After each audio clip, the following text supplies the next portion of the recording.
মা মা কোথা গেলি গো? খাইতে দে, দমে জোর ভোগ লাগিছে। আয় আয় আয় দে বাবা, দমে জোর ভোগ লাগিছে দে। ধান্দা তো নাই, আর দম ভরাইতে চলে আইলি একদম একেবারে।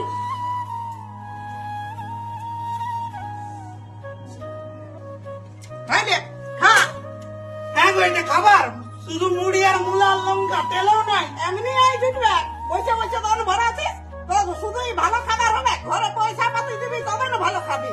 যেদিন পয়সা দিবি সেই দিনই ভালো খাবার হবে, নাই তো হবে না। নাই খাবে মুড়ি। হ্যাঁ, যা যা যা, যা নাই খাইতে হবে, যা। মোবাইল ঘাটা আর মোবাইল ঘাটা, সব সময় মোবাইল ঘাটা। কাজ ধান্দা করতে বলছি তখন নাই, সব সময় ওই হবে তোর, আর অন্য কোনো তোর হবে নাই। যদি হয় তাহলে আমি বলছি আমার চাল হাতে রুয়াবি যাবে। দূর, এই ঘরটাই শুধু অপমান অপমান, সম্মান আর নাই আমার। আমি চললাম এই ঘর ছেড়ে বাইরে কাজ করতে, চললাম আমি। না রে জেঠাকে আমি বকি নাই, জেঠাকে জানিস বকি নাই তো, ওকে শিক্ষা দিচ্ছি। অমনি যদি না শিক্ষা দিবি না তাইলে মানুষ হবে না, এমনি অকর্ম হয়ে যাবে। আর ওই রাগতে দেখাইলে যে কাজ করতে গেল, দু পয়সা আনলে ও সুখী হবে, তাইলে ওর জীবনীটা ভালো হবে। সেই জন্যই আমি মানে ওকে এইটা শিক্ষা দিবি, জানিস।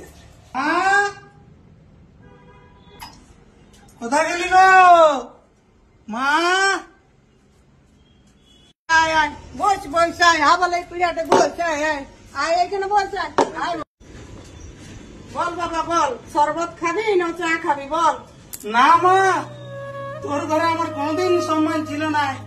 আজ দুটি পয়সা কামাই আলি বলে চা শরবত জিজ্ঞাসা করতি। আমি তোর ঘরে কিচ্ছু খাবো না মা, যে জন্য যাকে তুই সম্মান করতিস সেই জিনিসটা না, সেটা হলো তোর কাছে টাকা। তাহলে তোর টাকা দো, আর আমি এই ঘর ছেড়ে চললো। না